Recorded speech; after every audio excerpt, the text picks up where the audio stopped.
रक्षा मंत्री राजनाथ सिंह ने बड़ा बयान दिया है और ये बयान बाबरी मस्जिद से जुड़ा हुआ है। बाबरी मस्जिद पर सरकारी पैसे खर्च करना चाहते थे जवाहरलाल नेहरू। सरदार पटेल ने किया था नेहरू का विरोध, ये कहना है राजनाथ सिंह का।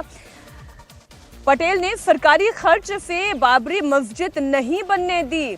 बड़ी खबर आपको बता रहे हैं, रक्षा मंत्री राजनाथ सिंह ने यह बड़ा बयान दिया। पटेल नहीं चाहते थे कि सरकारी खर्च से बाबरी मस्जिद तैयार की जाए, लेकिन जवाहरलाल नेहरू ये बात चाहते थे। उन्होंने क्या कहा वो बयान आपको सुना देते हैं। बहनों भाइयों, वल्लभ भाई पटेल उदार व्यक्ति भी थे। वे सच्चे अर्थों में सेकुलर थे, पंथ निरपेक्ष थे। वे तुष्टीकरण में विश्वास नहीं करते थे। जब पंडित जवाहरलाल नेहरू बाबरी मस्जिद के मुद्दे पर सरकारी खजाने से पैसा खर्च करने की बात जब उन्होंने छेड़ी थी, सरकारी खजाने से पैसा खर्च करके बाबरी मस्जिद बनवाई जानी चाहिए, उसका भी विरोध यदि किसी ने किया था तो गुजराती मां की कोख से पैदा हुए सरदार वल्लभ भाई पटेल ने ही किया था मेरे बहनों भाई। और उस समय सरकारी पैसे से उन्होंने बाबरी मस्जिद नहीं बनने दिया। फिर नेहरू जी ने सोमनाथ मंदिर के पुनर्निर्माण का सवाल उठाया।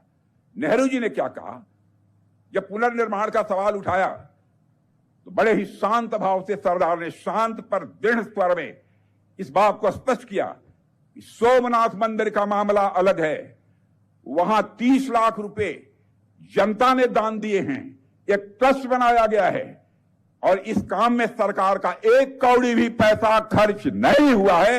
यह सरदार वल्लभ भाई पटेल ने बनाया। इसी तरह मेरे बहनों भाइयों, अयोध्या में आज जो भव्य राम का मंदिर बनकर तैयार हुआ है, मैं आपको बतलाना चाहता हूं, सरकार के खजाने से एक पैसा खर्च नहीं हुआ है। सारा खर्च यदि किसी ने दिया है तो इस देश की जनता ने दिया है। 2-3 आरोप अवधेशी जो बीजेपी हमेशा से कांग्रेस पार्टी पर लगाती आई है या फिर नेहरूवियन थॉट ऑफ पॉलिटिक्स पर लगाती आई है कि वो तुष्टीकरण की राजनीति पर काम करते रहे। अब ये जो रक्षा मंत्री राजनाथ सिंह ने कहा कि जवाहरलाल नेहरू चाहते थे कि बाबरी मस्जिद सरकारी पैसे से बने, सरकार उसका खर्च वहन करे, लेकिन पटेल ने ऐसा होने नहीं दिया।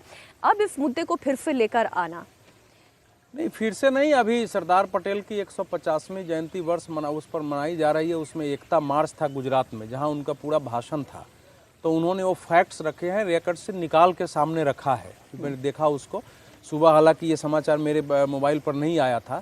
और ये बात सही है कि उस झंझट को ख़त्म करने के लिए नेहरू जी के पास यही समाधान था कि इसका बाबरी मस्जिद का हम निर्माण करा देते हैं और उससे हिंदू मुस्लिम एकता कायम होगी। पटेल ने इसके लिए मना किया था।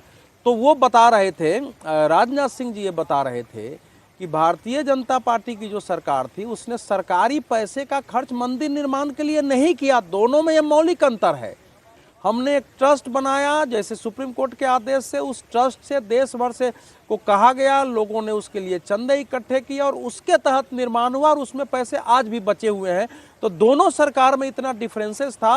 वो बता रहे थे कि सरदार पटेल भी सेकुलर थे, वो नॉन सेकुलर नहीं थे, लेकिन इस तरीके का उन्होंने विरोध किया। उसी प्रकार से जब सोमनाथ मंदिर के निर्माण की बात हुई तो वहां भी नेहरू जी उसके विरोध में खड़े थे और फिर डॉक्टर राजेंद्र प्रसाद और बाकी ने उसका समर्थन किया और उसका निर्माण हुआ है। वो ये बता रहे थे कि आजादी के बाद से ये जो धारा बनी थी, इस धारा में एक तरफ मुस्लिम तुष्टीकरण का था, क्योंकि बाबरी मस्जिद आम कॉन्टेक्स्ट आपके सामने रखूं। अभी जो बात अभी हमने थोड़ी देर पहले पिछले सेगमेंट में रेवंत रेड्डी की सुनाई, जिसमें उन्होंने हिंदू देवी देवताओं का मजाक उड़ा दिया। आज भाषा ये हो गई है ना, लेकिन ये तुष्टीकरण की ही तो नीति है जो वहां से चली आ रही है और आज तक चल रही है। देखिए, दोनों एक धर्म को सूद करना और दूसरे धर्म को ऐसा महसूस करा देना कि आपकी हैसियत क्या है। रविंद्र, देखिए, वो जो रेवंत रेड्डी ने कहा अभी से 2 साल पहले, आपको याद होगा कि ये जो अकबर उद्दीन ओवैसी है, उसने कहा था कि हिंदुओं के 33 कोटि देवता हैं, हनुमान जी कौन है तुम्हारे, दुर्गा जी, नहीं भाषण दिया था जिस पर इतने विवाद हुए थे। उसी को उन्होंने प्रतिध्वनित किया है, वो वहीं से चला आ रहा है। इसमें बताओ, अगर आपने ही प्रश्न उठाया, मैं तो कह रहा हूं, क्या रेवंत रेड्डी या कोई भी टिप्पणी करता है, क्या इस्लाम के बारे में, ईसाइयत के बारे में, किसी मजहब के बारे में ऐसा बोलने का कोई साहस कर सकता है? हालांकि उनको पता ही नहीं है कि 33 कोटि देवताओं का क्या अर्थ है। क्या साहस कर सकता है केवल मुस्लिम वोट के लिए? क्योंकि बिहार से जो तेलंगाना से एक ट्रेंड शुरू हुआ था कि मुस्लिम वोट राष्ट्रीय स्तर जी। पर भाजपा के विरुद्ध कांग्रेस को मिलना शुरू हुआ था। अब वो बिहार से वो चेंज आया है कि जहां मुसलमानों को दूसरा कोई विकल्प मिल रहा है, अगर वैसे मिल रहे हैं, उनको वोट दे दे रहा है, तो फिर से उसको वापस आने के लिए इस सीमा तक गिरना ये भयानक है। राजनाथ सिंह की जो बात है उसमें धर्म का ही नहीं है, वो तो एक पॉलिटिकल आइडियोलॉजी की बात कर रहे हैं कि वहां से वो आइडियोलॉजी चली है। मैंने और वल्लभ भाई इसलिए पटेल ये में बोला ना, मैं वहां ये कॉन्टेक्स्ट क्यों लेकर तो आई, ये क्योंकि भारत यहाँ में पर नहीं, बाबरी सनातन मस्जिद को के लिए डेंगू, सुनो सुनो, सनातन को डेंगू, सनातन को वायरस करना, कोई भी आदमी, पूरा जो तमिलनाडु की पॉलिटिक्स होते हुए अब आंध्र तक वो आ गई है, और एक भी देश के विपक्ष के नेता ने, जो इस समय लेबर लॉ के लिए आवाज उठा रहे हैं, किसी भी विपक्ष के नेता ने खड़ा होकर इसका विरोध नहीं किया। अगर यही कोई दूसरे मजहब पर बोला गया होता तो इस पार्लियामेंट में आज क्या दृश्य होता, जरा उसकी कल्पना करिए। इसी से पता चल रहा है कि ये चुनाव में कैसे पराजित हो रहे हैं। लेकिन अब हमारा समाज, अवधेश एक उदाहरण और रखती हूँ, फिर अगली खबर की तरफ जाती हूँ। राहुल गांधी ने जब संसद में एक दफा बोला था, आपको ध्यान है, शिव की फोटो लेकर आए थे, क्या आज वो एक तस्वीर और लेकर खड़े होंगे और खुद अपने ही मुख्यमंत्री रेवंत रेड्डी के खिलाफ बोलेंगे? उसी तस्वीर को याद करके बोल दे। उम्मीद कर सकते हैं हम कि प्रियंका गांधी बोलेंगी? क्या हम उम्मीद कर सकते हैं कि सोनिया गांधी बोलेंगी?